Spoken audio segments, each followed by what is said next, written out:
Paz do Senhor, tudo bom, gente? Deus abençoe a sua casa, a sua família, os teus projetos e os teus sonhos.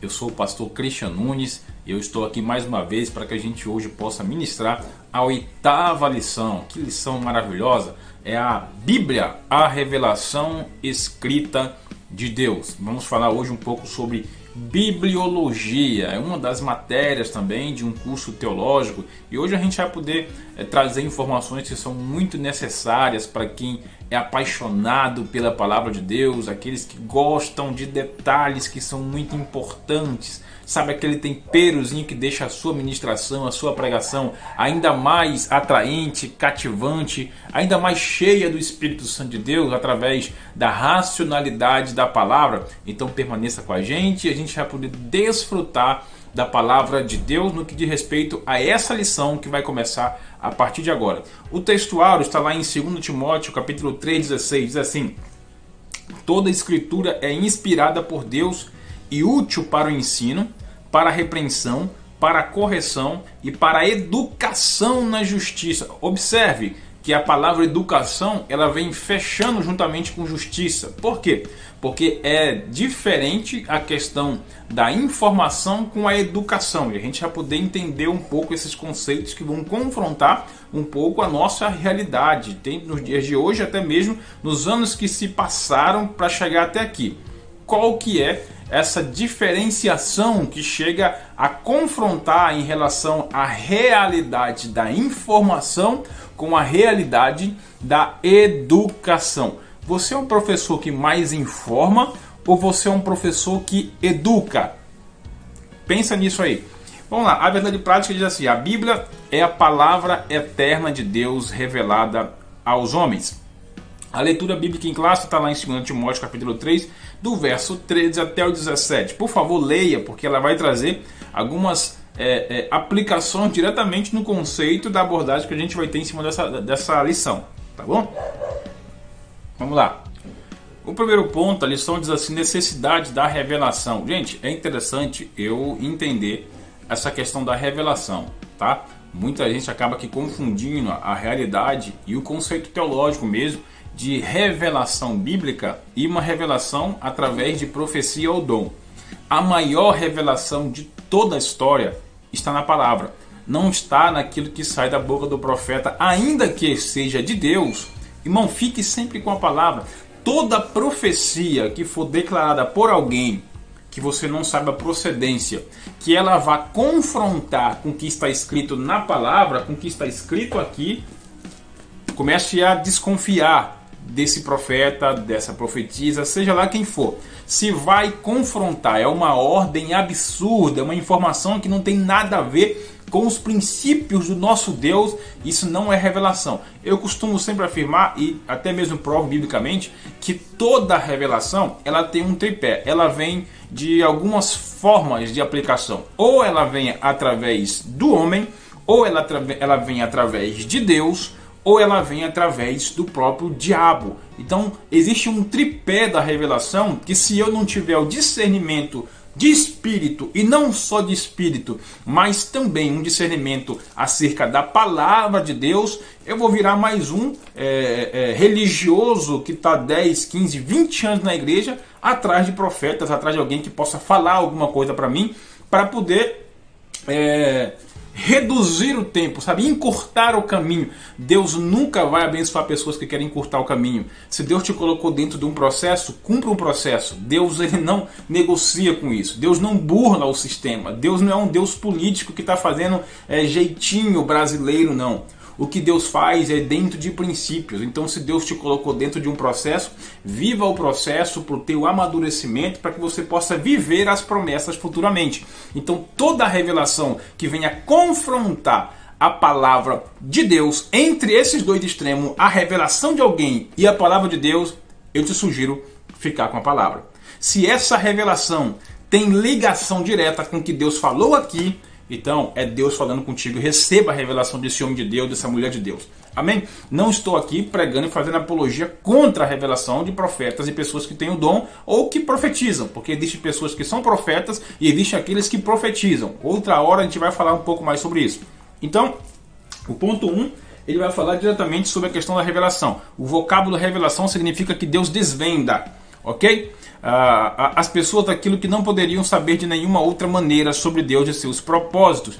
Eu costumo sempre dizer para os meus alunos, quando estou dando aula, que a Bíblia ela é como um quebra-cabeça, que Deus pegou e jogou para cima, as peças foram todas espalhadas, agora o Espírito Santo é que vai te convencer do pecado, que vai te auxiliar, te ajudar através da tua oração antes de estudar a palavra, para que você possa montar esses quebra-cabeças, entendeu? E depois você vai conseguir enxergar uma imagem por trás desse quebra-cabeça, ou seja, é Deus desvendando a sua vontade através da sua palavra. Tudo bem até aqui, gente? Então vamos lá. A palavra de Deus é algo apaixonante, é algo indescritível. Eu fico preocupado quando muitos cristãos vão para o culto, que acaba que não se tornando um culto racional, vai para a igreja e não tem o entendimento com relação ao culto racional ligado diretamente à palavra de Deus. Irmão, por favor, não vá somente para cultuar a Deus, para assistir um culto, mas vá com o objetivo de cultuar a Deus. E o objetivo de cultuar a Deus tem algumas exigências, não é somente eu chegar e sentar na cadeira e me esbanjar por lá. Eu preciso ter em mente a questão da aplicação do culto racional. E quando o culto racional vier aplicar em mim, Paulo deixou muito claro na sua palavra, lá em Romanos 12 fala isso, com relação ao culto racional ligado à metanoia. A palavra culto racional, esse racional vem de logiken, no grego koiné, e esse logiken vem de lógico, esse lógico vem de racionalidade, ou seja, eu preciso entender aquilo que está sendo ministrado, por mais que o pregador, que o pastor, que o professor, que o seminarista, que o ministrante não pule, não fique de uma perna só, não comece a declarar, apontar para você, revelar um CPF. Por mais que ele não faça isso, vá para a igreja com o espírito pronto para receber de Deus, mas com entendimento. Procure na sua casa estudar a palavra, para quando você vê, poxa, caramba, ainda bem que lá em casa no culto devocional eu li essa palavra, eu li essa lição e isso está conectando, é Deus falando comigo. Não estou somente aqui ligado à questão da emoção, mas a razão de Deus, o Espírito que convence está conectado porque eu fiz minha parte, porque eu fui buscar entender a palavra de Deus. Paulo declara que é impossível prestar um culto a Deus excluindo a racionalidade do culto.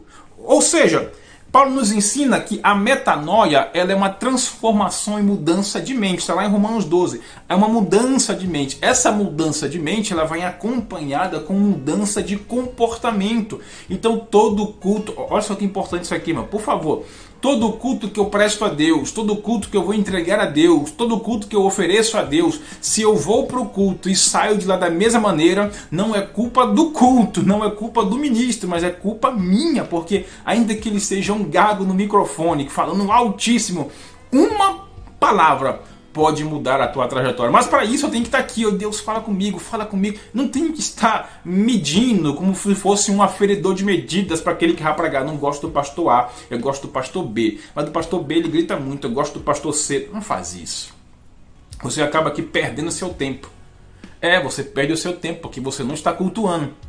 Você está lá para estar julgando alguém que vai estar pregando. Isso não é um festival de calouro, é um culto de adoração racional a Deus. E se não houver a racionalidade, eu estou excluindo o meu posicionamento daquele que entrega o culto a Deus. A palavra pregada na igreja, na rua, em casa, nas lives, elas precisam gerar um impacto de forma que eu veja diferente todas as coisas. Tem que impactar, tem que penetrar o meu coração e meu entendimento para fazer com que eu possa mudar a trajetória. Eu costumo dizer que arrependimento não são lágrimas, não é chorar até borrar toda a maquiagem ou ficar com a cara inchada na igreja. Arrependimento é mudança de comportamento. Se você tem mudança de comportamento através da palavra que você recebeu, você está vivendo a metanoia de Deus, você está vivendo um avivamento de Deus, você está vivendo a revelação racional de Deus na sua vida. Amém? Deus abençoe. Observe, a gente está entrando na palavra. Vou fazer hoje um resumo um pouco mais simples, um pouco mais rápido, tá bom? Para não ficar muito enfadonha a nossa lição.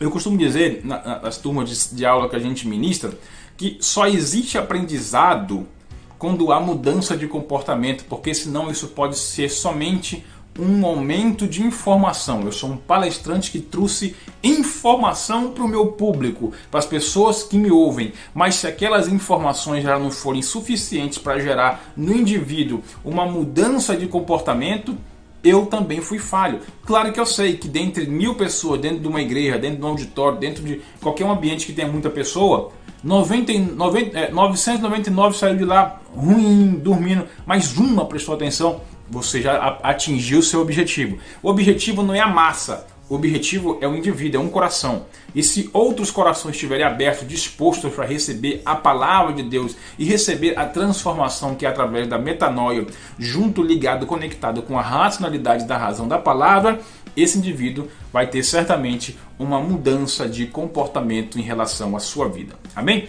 Se você está com a gente aí, dá um like naquele símbolozinho lá. Inscreva-se no nosso canal para que a gente possa atingir mais pessoas através do subsídio que a gente oferece aqui no Ministério Christian Nunes, tá bom? Toda semana a gente tem aqui as lições bíblicas da PEC, né? As EBDs, a Escola Bíblica Dominicais, a gente está ministrando e contribuindo para o teu crescimento, para que você possa ministrar isso para a sua turma, para os seus alunos na sua igreja. Amém? Deus abençoe você. Vamos continuar. Outro ponto é conhecer a Deus. O próprio Deus nos mostrou o seu amor quando providenciou cuidadosamente o necessário para suprir nossa natureza física e resolver nossos problemas espirituais. Isso está lá em Salmo 119. Quero passar mais ponto aqui. Revelação escrita, o ponto 2. Ou seja, a palavra de Deus, a Bíblia Sagrada, esse canon, que são 37, 29 livros, 39 livros do Antigo Testamento e 27 do Novo Testamento. Eles formam esse compêndio de 66 livros. Cerca de mais de 40 autores escreveram das mais diferentes culturas, nacionalidades, aspectos pessoais, regionais. Ou seja, a palavra de Deus ela é inerrante, embora algumas interpretações depois que esse canon fechou tenha alguns equívocos. Irmão, não estou falando que a palavra está errada. Algumas traduções, que hoje tem mais de 100 no mundo todo, estão equivocadas. Tivemos algumas reformas, até mesmo inclusão de apócrifos antes da reforma, enfim. Então a Bíblia ela é inerrante. Entretanto, algumas traduções elas vão contrariar de fato a mensagem que Deus quer falar. Tudo bem? Então foi em torno de mais de 1600 anos. A Bíblia não perdeu a sua essência. Embora alguns textos por problema de interpretação, isso não afere e fazer com que a Bíblia seja errada ou um texto esteja errado. São problemas pequenos de interpretação que eu posso corrigir com o meu próprio entendimento, mas observe só, aquele que vai ler a palavra de Deus, antes disso, vai orar, pedir Deus, me revela, por favor, sem religiosidade, me revela com racionalidade o teu espírito, que a tua palavra é espírito, a tua palavra diz isso, me revela, você nunca vai ter problema com questões de traduções. Mas hoje já está muito acessível você comprar uma boa Bíblia, uns bons materiais de consulta, para que você possa ter uma melhor compreensão e entendimento. Lembrando que a Bíblia Sagrada, essa revelação escrita de Deus, né, ela foi escrita pelos judeus e para judeus. A gente vê esse paradoxo confrontado no Novo Testamento também, e a gente precisa entender essas questões, porque escrita pelos judeus e para judeus, muitos aspectos que nós vamos observar na Bíblia Sagrada são de aspectos culturais que não são relevantes para o nosso tempo. Entretanto, as aplicações são eternas, mas as culturas são diferentes. Tudo bem? Então vamos lá. Ponto 3, um nome da Bíblia. O nome Bíblia deriva do grego biblos, que era uma folha de papiro, preparada para a escritura. Era somente um rolinho. Várias folhas de papiro formavam um rolo, que chamava de Biblion. E vários rolos que constituíam uma Bíblia, uma coleção de pequenos livros. Então, a Bíblia ela é uma coleção de pequenos livros. Tudo bem? Agora vamos lá. O segundo ponto. Inspiração das Escrituras. Legal isso aqui. As Escrituras são a revelação infalível, sem erro de Deus sobre si mesmo e sobre os seus propósitos aos homens. Irmão, a Bíblia é incrível porque por mais que os autores que escreveram e muitos deles erraram no meio da trajetória, Deus não isentou para ir fazer com que eles excluíssem a exposição desses erros, pelo fato de nos revelar também que nós também somos falhos. É claro que a gente acabou trazendo na nossa vida um aspecto de heróis da fé, em que os nossos heróis não erram, mas isso é uma inverdade. Os heróis também erram. Davi errou, Jacó errou, muitos outros homens erraram na Bíblia, mas a revelação da palavra de Deus, o Espírito Santo, os fez continuar. Irmão, a pessoa que fica amargurada por causa de um erro, apontando para alguém, ela perdeu a graça de Deus. Se você errou, levante-se, assuma a consequência da pancada que você causou lá atrás, não morra fisicamente nem espiritualmente e avance com alvo, não somente no alvo, mas com o objetivo de alcançar o Espírito Santo de Deus. E que esse Espírito alcance a sua vida. Não fique frustrado, não fique deprimido com essas questões. Se alguém te aponta, é porque ela já está apontando com os 4 dedos primeiro para ela. Essa pessoa não é digna de estar te orientando de nada, porque todos nós somos falhos. Não estou fazendo apologia a erro de ninguém, mas é te dando essa certeza de que Deus é suficientemente Salvador e nosso Senhor para perdoar todos os pecados do indivíduo. Vocês estão aí? Então clica no like, inscreva-se no nosso canal, avisa para alguém, manda o link para alguém se inscrever e estar com a gente também nessa lição. Amém? Vamos lá. Inspiração divina. O termo inspiração indica que a orientação e supervisão do Espírito Santo na produção das Escrituras, na seleção do conteúdo e das palavras que eles escreveram. O Espírito os resguardou de todo o erro, de toda a omissão no registro daquilo que Deus queria que eles escrevessem. Irmão, eu acredito tanto na questão da inerrabilidade, ou seja, de que a Bíblia é inerrante, que eu lembro de um contexto, eu fiz uma anotação aqui, por exemplo, quando a Bíblia diz que o sol parou, você lembra quando Josué estava lutando? Isso é um erro claro, o sol não parou, você sabe disso. Cientificamente comprovado que é impossível de ter acontecido, pois não é o sol que está em movimento, em si a Terra. Lembra do movimento de translação e rotação? É a Terra que faz 2 movimentos de rotação, um ao redor do sol e outro ao redor do seu próprio eixo.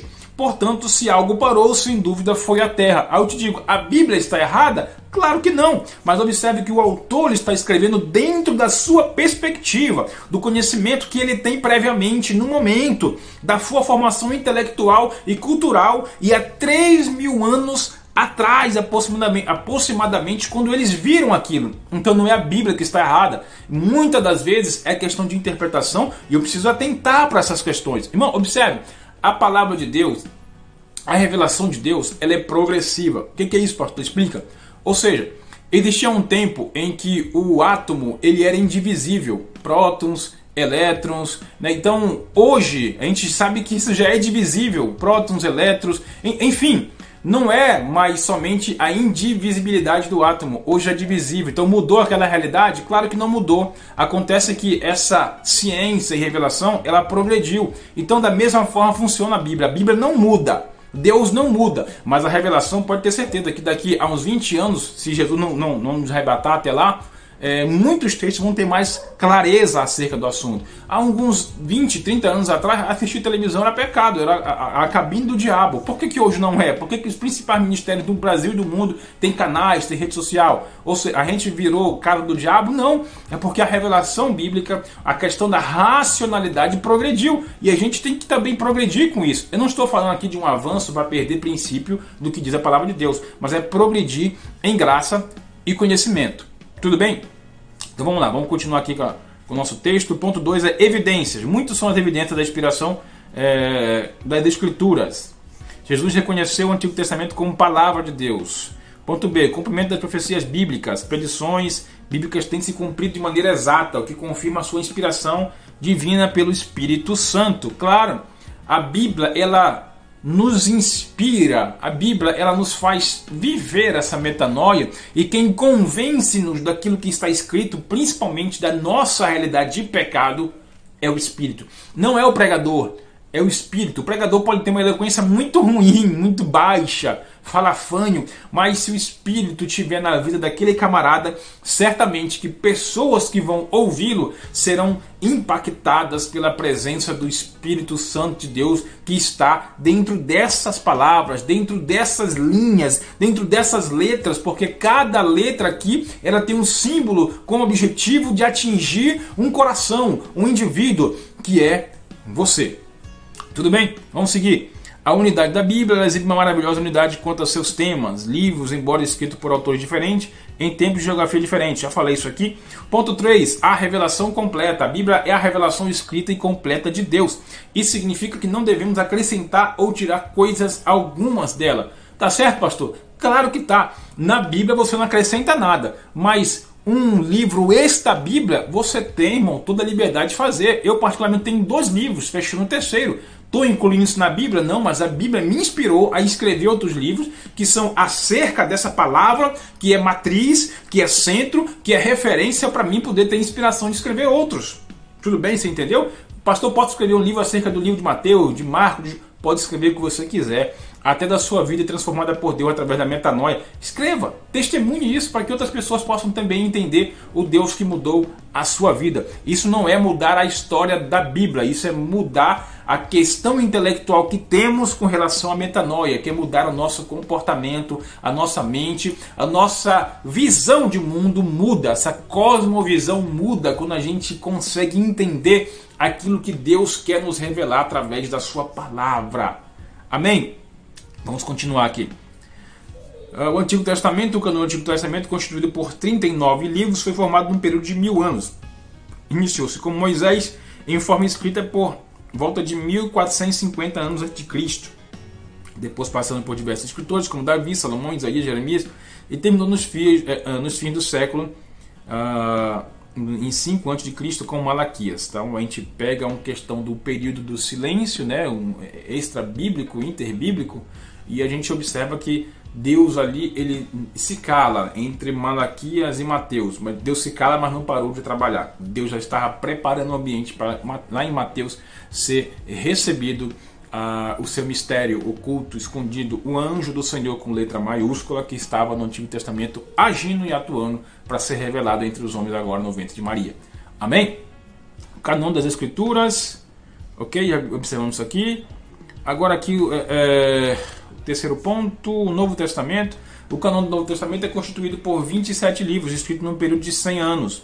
Okay? Todos os livros no final do primeiro século já estavam escritos, sendo Apocalipse o último livro, escrito em 96 depois de Cristo. Entretanto, o reconhecimento canônico neotestamentário demorou devido à existência de diversos livros apócrifos e heréticos. Então houve um confronto muito grande com relação ao período e o tempo que foram fechar esse canon. Então a Igreja Católica ela incluiu esses livros apócrifos, que até hoje ainda a Bíblia é católica, eles têm ainda esses 7 livros em anexo. São livros até que interessantes para uma questão de estudo. Eu até consegui aprender bastante em relação a Daniel, a parte das 70 semanas de Daniel, com alguns apócrifos, mas eu tenho a certeza que aquilo não é um livro de inspiração de vida para mim. Não é um livro que teve inspiração do Espírito Santo. Então, por questão de consulta, eu consulto como qualquer outro livro.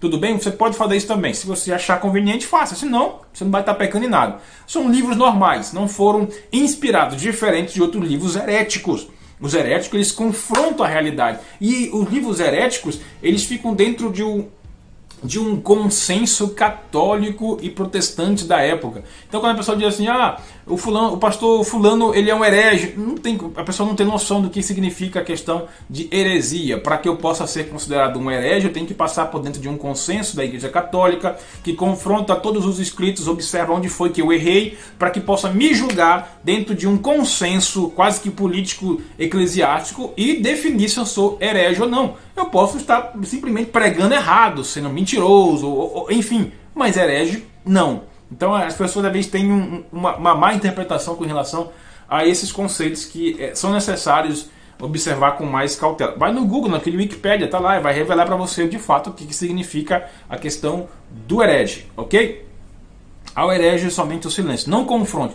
Eu nunca sugiro pessoas que eu ensino, que eu trabalho, a ficar confrontando pessoas na internet. Isso irmão, me desculpe a palavra, mas isso é uma baixaria. Não faça isso. Não confronte. Por mais que mexam com você, deixa eles ficar com a razão e fique com a graça de Deus. Você não perde nada. Pelo contrário, você sai por cima enquanto a pessoa sai por baixo, tentando jogar terra para cima, fazer aquela farofa toda.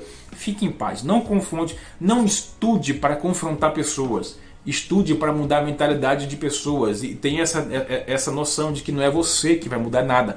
Quem convence é o Espírito Santo, não é o teu intelecto, não é as tuas vontades, não é a tua inteligência, a tua sabedoria. Quem vai fazer isso é o Espírito Santo de Deus. Eu conheço pessoas que não têm nem o curso básico de teologia, mas quando sai para a rua com uma caixa de som, falando um textozinho tão simples de A Viúva de Naim, consegue alcançar pessoas que eu dando uma palestra não alcançaria. Ou seja, cada um tem um seu chamado e quem no momento convence é o Espírito, não somos nós, não é nós. Claro que é importante a minha iniciativa e disponibilidade para que Deus possa me usar. Senhor, me usa, por favor, não me deixe sair daqui desse culto como se fosse uma palestra. Eu quero alcançar a tua graça e fazer com que pessoas também possam viver e conhecer esse Deus que eu conheço através das Escrituras. Não por alguém que vai falar alguma coisa, por alguém que no celular vai revelar alguma coisa para mim, meu CPF, o número da minha sandália.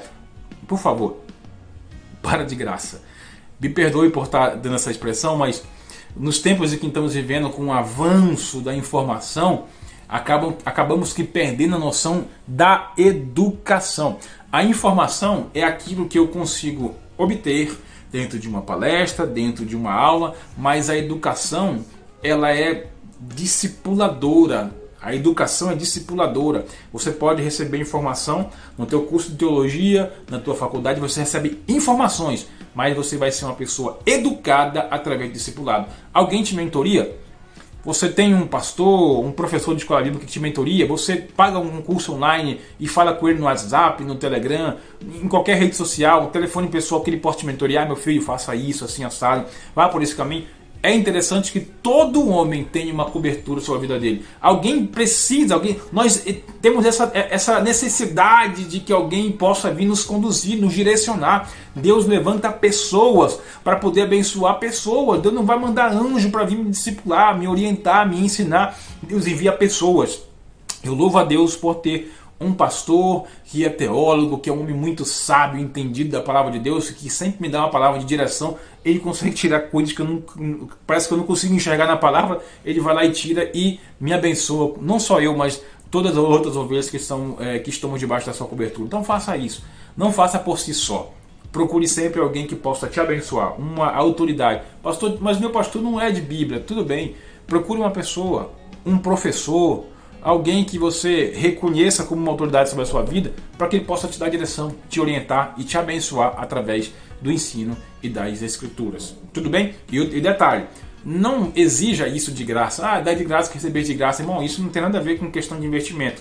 Se você quer obter e ser senhor daquilo que você investiu, você precisa investir. Aquilo que é de graça vai embora. Não tem. Aquilo que tem um preço, ele não tem valor. Então aquilo que é de valor dentro de um professor, dentro de um pastor, de um teólogo, que ele investiu anos estudando aquilo, invista, reconheça, porque esse princípio da honra e reconhecimento vai fazer com que você seja senhor daquilo que você investiu. O conhecimento vai estar dentro de você porque você investiu. Você ligou uma chave, acionou um gatilho da bênção e do entendimento, da educação e da informação sobre a sua vida. Então não fica exigindo, pastor, isso aqui é mercenário. Não faça isso. Não faça isso. Se for uma consulta médica, você tira do bolso para pagar 150, 200 reais.